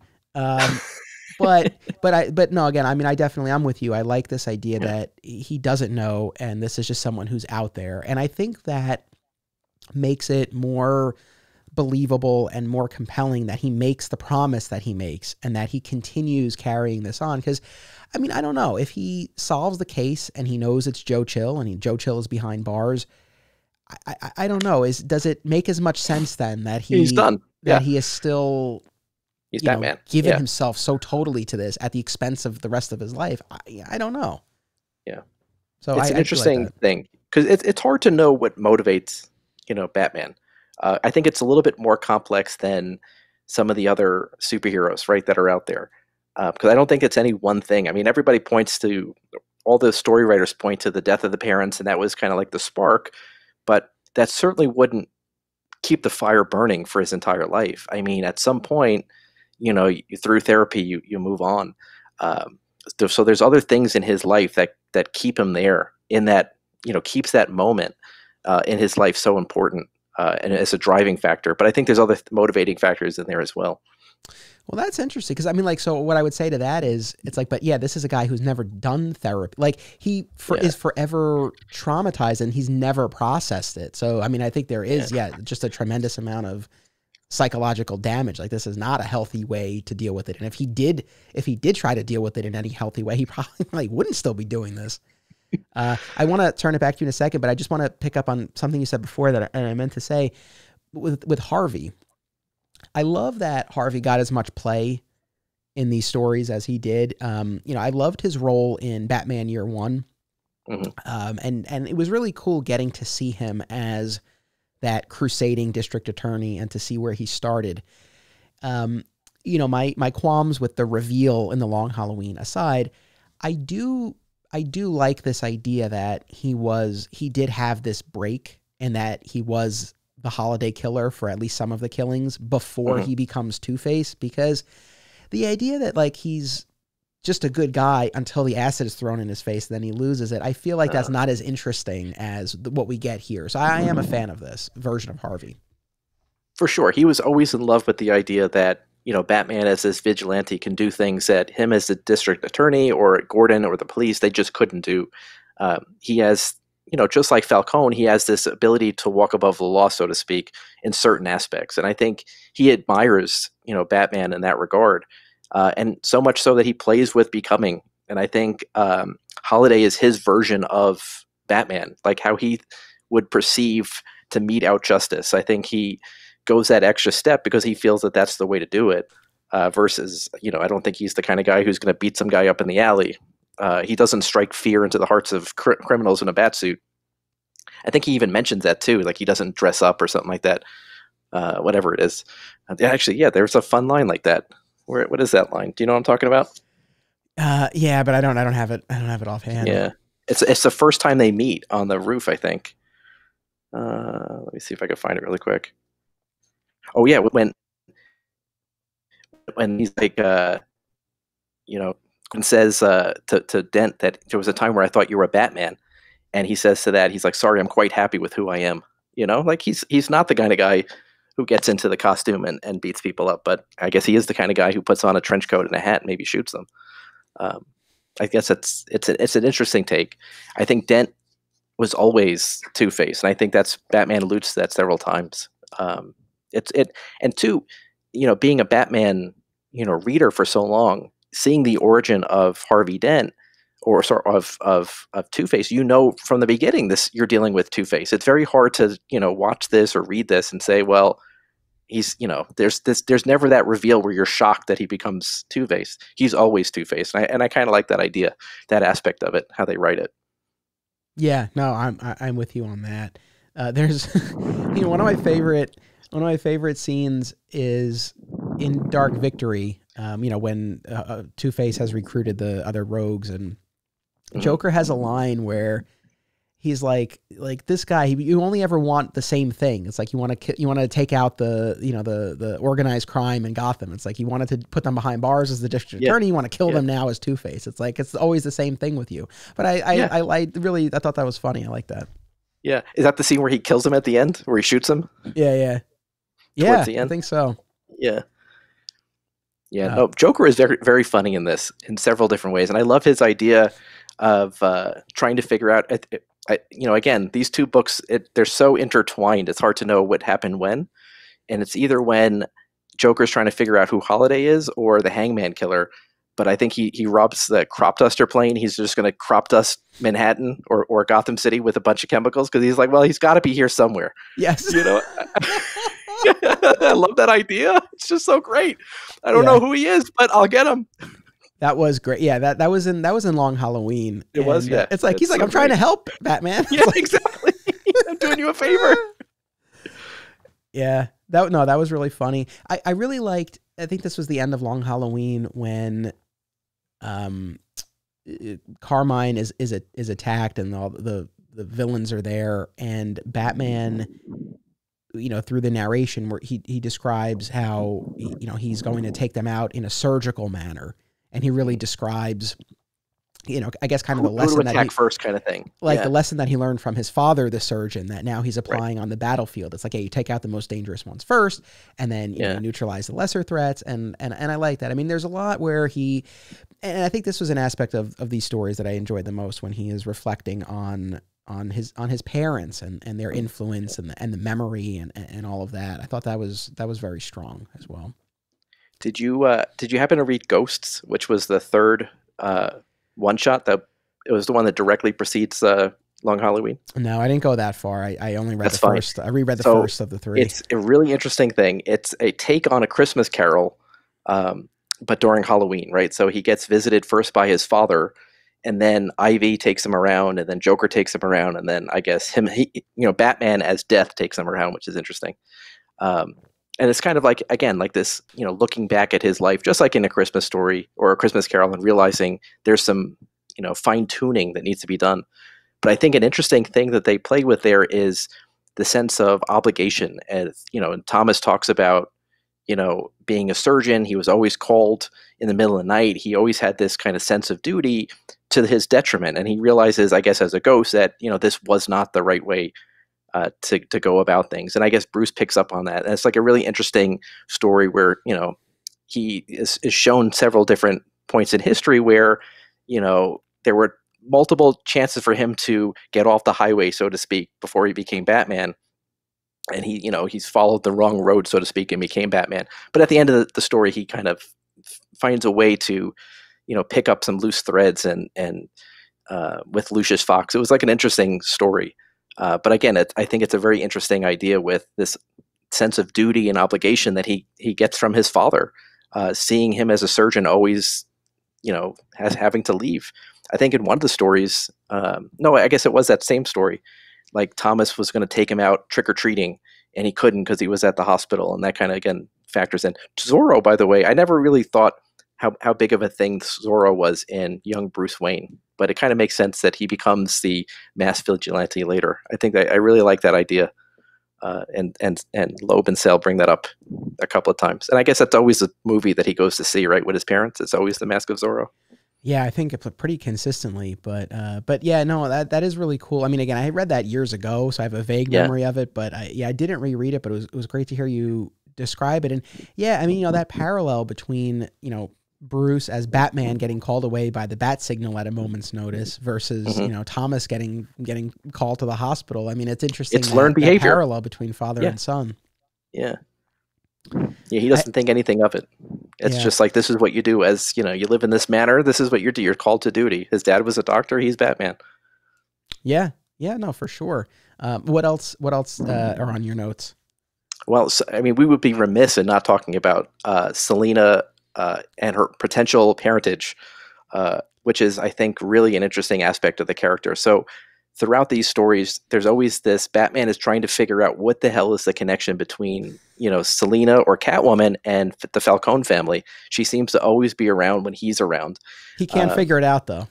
He can't. He's a detective. He can't figure it out. And so I don't know necessarily at what point she robs the safe inside Falcone's penthouse, but she finds the photo, I guess, of Falcone and, a potential daughter.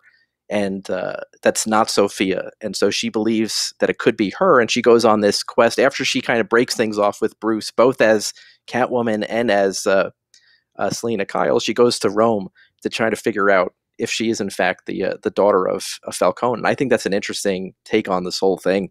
There's a couple of scenes where you get the sense that she's known for a while, that she could be the daughter of Falcone, because that when she kills Sophia, I thought there was a very interesting scene. She doesn't kill Sophia. When she takes Sophia out the window, there's that very interesting scene where she calls her Sophia. She's probably never met her ever, but potentially this could be her sister, so she probably knows everything about her. So I thought that was a really interesting idea to go with. I mean, you don't know anything about Catwoman. This probably is one of the first stories, right, where they explore potentially who she is. Yeah. Yeah, no, I think that's fair to say. Yeah, I like that aspect of it too, and I enjoy the When in Rome miniseries, but more this time probably than I did in the past. I think especially reading it right alongside all of the other ones, and you really see how it fits right into Dark Victory. Yeah. It's like as soon as it's so beautiful. She leaves for that trip, it's like, okay, now we get to see the side story. So I think that was perfect fodder for a spinoff, and it was cool. As much as a lot of characters got play in Long Halloween and Dark Victory, but the only one whose narration we actually heard was Bruce's throughout the story. So it was cool, I thought, to now get this shift in point of view and really see the story from Catwoman's perspective. So I overall, I enjoyed that. What did you think of the When in Rome miniseries? No, I think it was great. And again, it's her sort of after like a breakup, right? And so, she's still dealing with that while she's in Rome, and then she meets the blonde, right? And there's almost like some kind of love interest there towards the end of that storyline too, which is the same thing where I think she finally thinks that maybe she can escape, Bruce as a, as a potential lover and go on with her own life, right? She's always looking for Bruce to kind of start life with, but he's not offering that for her, so maybe she can find a different avenue. But I guess towards the end, that doesn't happen. I mean, he gets murdered, obviously, but she goes back to Bruce, which is like an abusive relationship there. I hate to say it. I mean, this is not a healthy relationship between two people. Both the Bruce and Selina and Batman and Catwoman, they're very toxic relationships, and she goes right back. And it's sad to see almost, but I mean, I guess it's, something that she wants badly enough. And it's interesting.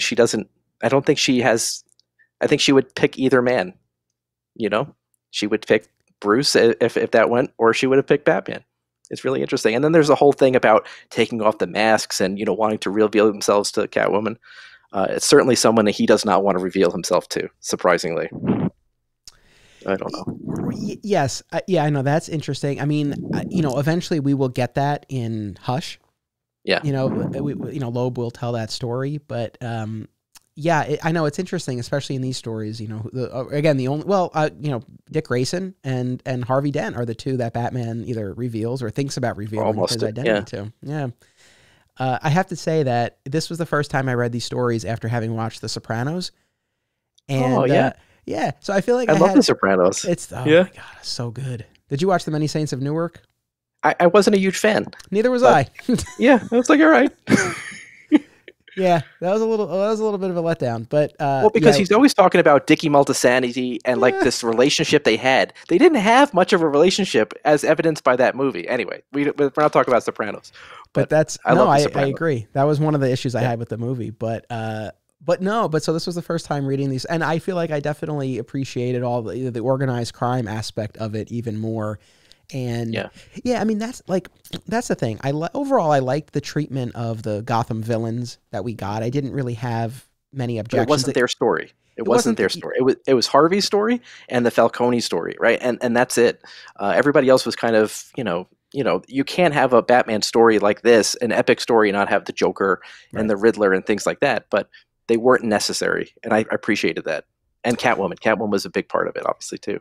Yeah, for sure. But I really enjoyed all of the politics of the organized crime and the family dynamics, with Carmine, Alberto, Sophia, Mario, then in the sequel, and the tension with the sister from Chicago, Carla. And, I was there for all of that. I thought that was really cool. It was a crime family. You got to see it, and then the rival mob boss. Was it Maroni's family, right? Yeah. Which is what I messaged you about earlier today. I had no idea that this was an established character in the Batman mythos, and so for whatever reason, after reading The Long Halloween, I was like, well, I wonder what the origin of Two-Face really was in the Golden Age. And so, using the app, I was able to look it up. Detective 66 is the first Riddler. First Two-Face. And he appears as Harvey Kent. Did you notice that? Yes. By the way? Yeah. I thought that was really interesting. And he gets acid thrown on his face in court by Maroni. It's like this exact same thing as Long Halloween. So I thought that was really a beautiful nod to the origin story. And so Maroni was always a character in the Batman mythos. We just never knew, I guess. So he predates Falcone. Yeah, no, I was glad when you texted me that, and I did read those first couple of pages of Detective 66. It's just like, wow, look at that. No, that's the thing. It's like, you can. They did their homework when they wrote this. They didn't just, hey, I'm going to write a Batman story. I mean, they did their homework. You want to do a Batman story that's involved Two-Face? I'll read every Two-Face. They did it. Yeah, that's the thing. I mean, going all the way back to the origin of Two-Face, or like we said, even just going back, at that point, a decade prior to year one. And, when we get to Dark Victory and that the villain this time, not the Holiday Killer, but the Hangman, is taking out current or former members of the Gotham City Police Department. These are all the characters who had been established by Frank Miller in year one. So Commissioner Loeb and Detective Flass and Merkel. So it was cool to see, those characters, kind of all come back and get that play as well. Like I said, Loeb and Sale have talked about, after this special that just came out, of doing more if they were to do if they were to complete the trilogy, as it were, and not just do specials, but actually do another like 13 issue epic, I guess what focus would you want it to have, or what elements would you be looking for? Do you have any kind of wish list for what you would want a third installment to be? Well, so I had high expectations for this one shot, and I'd rather almost go into it completely blind than try to art or story direct these guys. I think they know what they're doing. Certainly another aspect that is more, I feel like this one shot here was so just like a Batman story. There's so many good Superman stories, and I guess you should tie it to Superman at some point, right? There's so many good Superman stories that explore his origins, his motivations, different aspects of his life. And then there's the ones that Superman is rescuing a cat out of a tree, right? I feel like this is a Batman story, right? There was no extra focus on plot development really driving the characters. It was just well, let's just use the same, storylines that we had before. We'll just write a little bit more that could have been an extra issue, so to speak, And I didn't think that it worked so well. And so whatever they do, I hope they go back to the roots and really think about, plotting out a 13 issue story. And I know they will, right? I don't think they're just going to willy-nilly just start writing. But I mean, obviously they've done Two-Face now to death. I don't think that another Two-Face story, I mean, maybe they could do it. I mean, keep going. Is that their Leonardo DiCaprio? Is, Harvey Dent and Two-Face? I don't know. It's hard to know.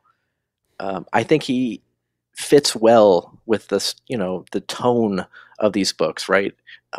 This character, this dual character, just like Batman and Bruce Wayne, this duality. I think he works in their storytelling, whereas some of the other rogues galleries are just too far out there. I mean, can you have a 13-part issue about the Penguin? I mean, he's good for half of an issue, But obviously, you bring up Scarecrow. They do Scarecrow a lot.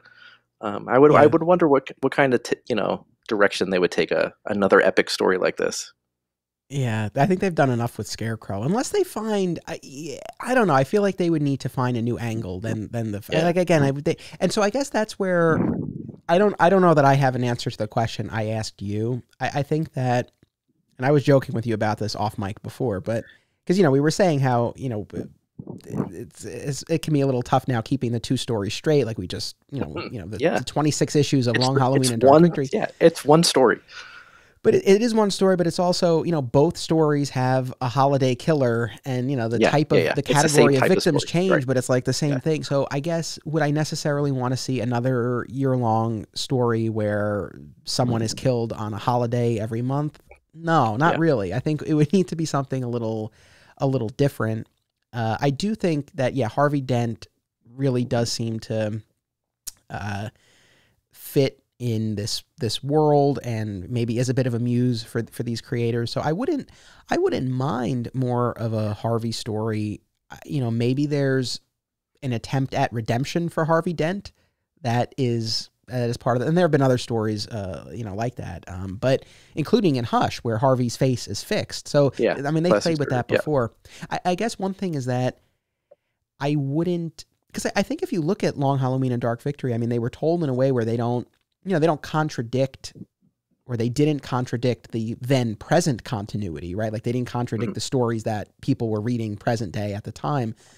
I guess I wouldn't mind if they, it doesn't have to be bound. It doesn't have to fit into something necessarily, as long as it fits in the world they've created. So I actually wouldn't mind if they took some liberties. Like, we know Batman and Catwoman don't discover each other's identities right until later, like during Hush. But you know what? I would be fine if in this next story they got into that or something else. Like So I don't know. And again, like Robin, I mean, maybe with Robin, maybe there's more to do there, because we really just got the very broad strokes of the introduction of Robin in this story. Sure. So that could be a possibility as well. But we're introduced to Batgirl in this one. So, I mean, Barbara Gordon is dressed up like Batgirl to me. I don't know how you feel about that. Yeah. She seems ready to go fight some crime. And what I did love about this, right, is did you read Batgirl Year One? I did, yeah. So Marcos Martin did the art. I can't remember who wrote that. Who was the writer on that? Do you remember? Wait, wasn't that Dixon and Scott Beatty? I think No, it was definitely Marcos Martin did the art. I remember because I was trying to get pages. So the writers were Beatty and I think Chuck Dixon and Scott Dixon. Beatty did. Okay, Yeah, or that one, sounds right. I don't know if it was the two of them or just one, but yeah, that sounds right. What I love about that is like that the idea that you know, Barbara is like kind of in love with Dick, and obviously later on, they have like love interest together, but they toy with that early love kind of flirtation, and I love how they pick that up here as well, where it's like, Gordon's like, Barbara wants to know if your boy will go trick or treating. It's like, it's so cute and so innocent, and so I think there's a lot to the early Batgirl stuff that has never been explored. And then again, that might tie into, the Gordon side of things too. So, maybe they'll explore that way. Who knows? I don't know, but you're right. But, for all intents and purposes, this cover is very misleading. Robin could be a big focus of the next book. Yeah, no, for sure. There's definitely more they could do with Robin.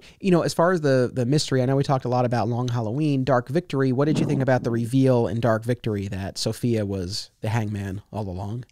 So again, just like in the Long Halloween, you're thinking it's Harvey Dent the whole time until it's not, when he saves Gordon.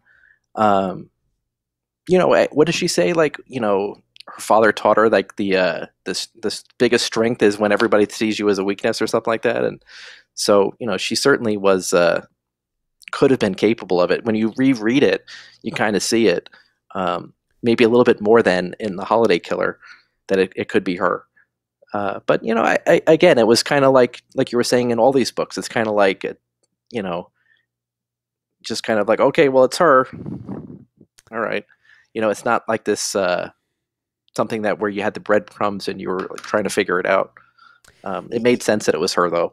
Yeah, right. Because she's in a wheelchair. She's in the head brace. It seems like she's couldn't incapacitated. Be her. Yeah. And then it turns out that's not the case. I know I went on my rant before about the mystery. I think that in these stories, the mystery is really a vehicle for the character work. Yeah, that absolutely. And the world building. It's almost unimportant. What's important is that. I think that's everything else is just the arc that you're, the context you're putting this all in. I think for me, I would have liked a little more meat on the bone in terms of the mystery itself. And I don't always necessarily crave that in a story, but I think these were instances where I might have wanted a little bit more, and maybe that's unfair. I don't know. But all that being said, even if I found some of the reveals, a little bit lacking, again, I enjoyed these overall a lot.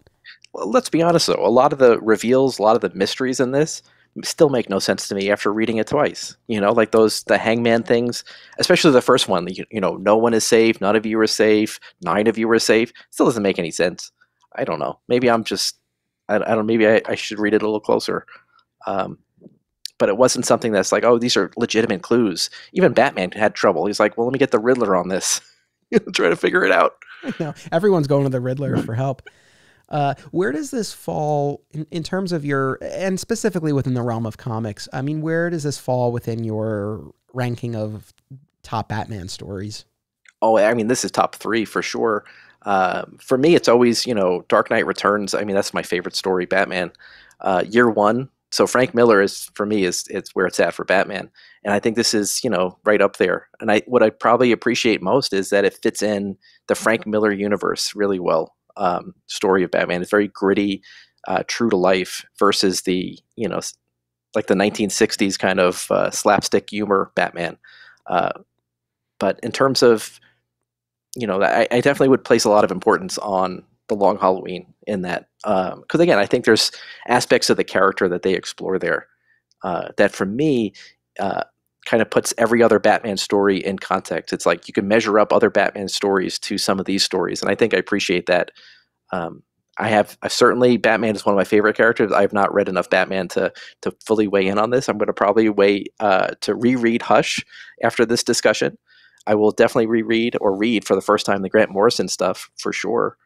But there's things that, Neil Adams Batman. I love Neil Adams Batman. You could read those all day, but I don't think they're particularly like these wonderful, you know, I mean, I guess that's the Archie Goodwin era. I shouldn't be denigrating anything like that.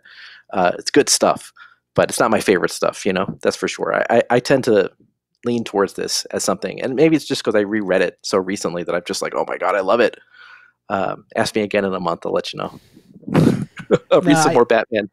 Yeah, no, I'm with you. I mean, I think, there are, like, I really enjoyed post No Man's Land, the Ed Brubaker and Greg Rucka runs on Detective Comics and Batman. I thought those were really, really strong.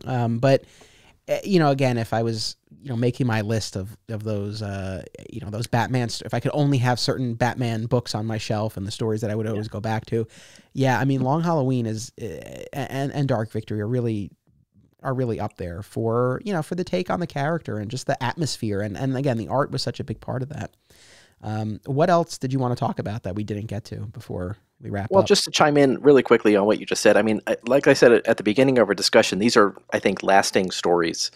When you look back on a story that was written 25 years ago and is still relevant to both, new readers, old readers, it's, it's like a sort of timeless take on a character. I mean, that's a story that, I want to engage and reread every now and again. There's Batman comics every month, and how many of them are just disposable?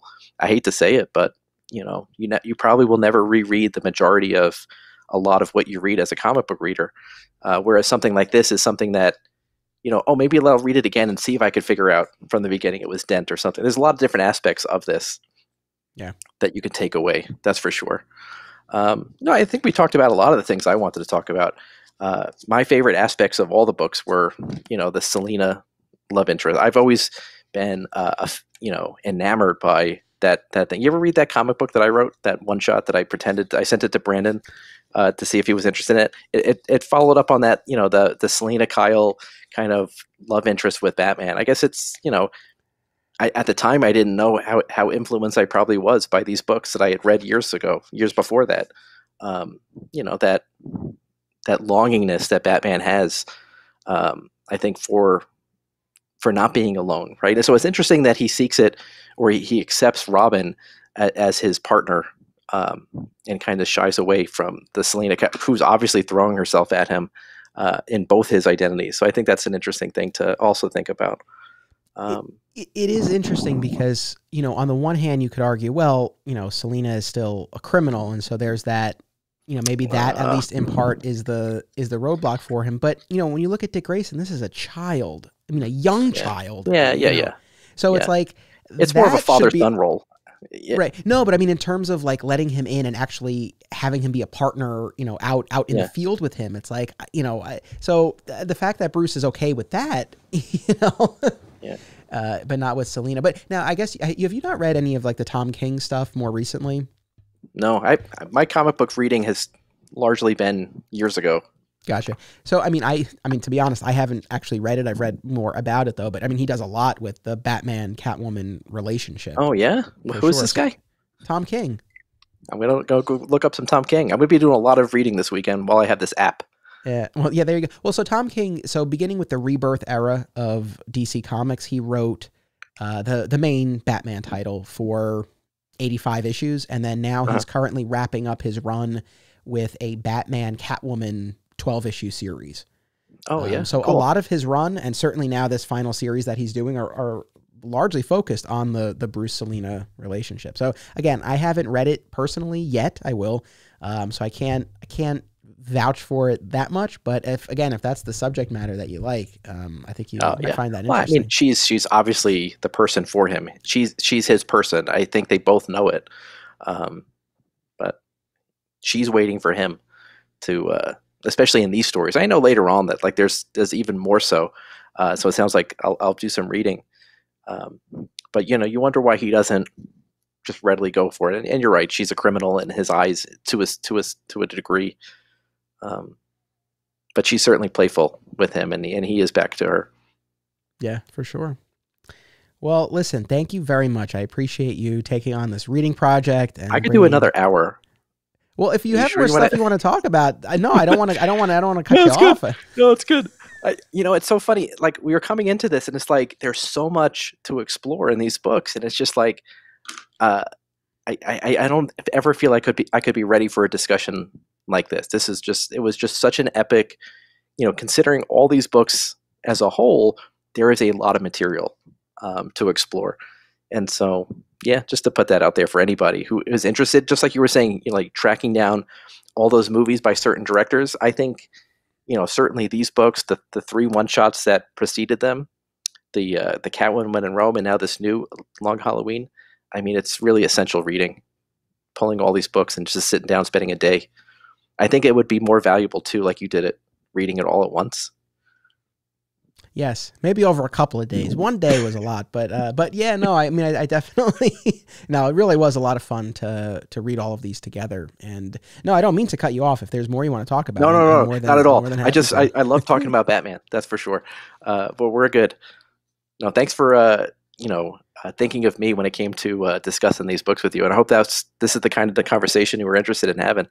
Absolutely. And, again, like you said, I mean, there is a lot of material here. I know we didn't, pour through every single aspect of it, but I really enjoyed this conversation about it, and I hope people did too. And people have been, the audience has been very kind and complimentary about, the passion that we've had in the discussions about Superman. And so I hope that you found something similar in this episode as we're talking about a different character. I mean, I think the level of passion for Superman will always be greatest. Obviously, it's a Superman show, but I hope that for the audience, that you felt the same type of, passion and enthusiasm and insight to talk about these stories. Because, like I said, from time to time, I think it'll be interesting to kind of explore my and our fan journeys with other characters as well. And like I said at the top, The Long Halloween, again, was not my introduction to Batman or to Batman comics, but really came at a pivotal point. And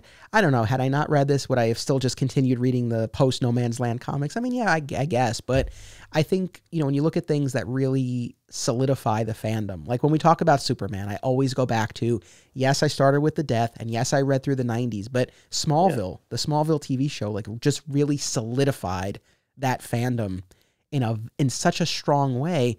And I feel like Long Halloween, maybe doesn't rise quite to that level, but it played a similar role for me as a Bat fan. So I'm glad that we had this discussion. For sure. No, thanks for having me on this one. My pleasure. Thank you. I'll give the audience a advance, peek that you and I are talking about doing an episode next year on Darwin Cook's New Frontier and his Kryptonite story with Tim Sale. So you'll be back, and we'll be talking it'll be more Superman talk, but we'll still be talking about Tim Sale. So I think that'll be a lot of fun. So that'll be coming up next week. As alluded to earlier, Justin DeVoe is coming back. We're going to have a discussion about the DC Injustice animated movie. So you don't want to miss that. That's in 1 week. And remember that Bill and I have a conversation about the Long Halloween animated adaptations that is on my Patreon page right now at the $1 level and higher. So I hope you will check that out. And of course, remember, it's about what you do. It's about action. Digging for Kryptonite is a Flat Squirrel production. Art by Greg Schiegel, music by Basic Printer. Join the conversation by becoming part of the Flat Squirrel Podcast Network Facebook group. Follow Digging for Kryptonite on Instagram and Twitter, and visit flatsquirrelproductions.com to explore more of my film and podcast projects.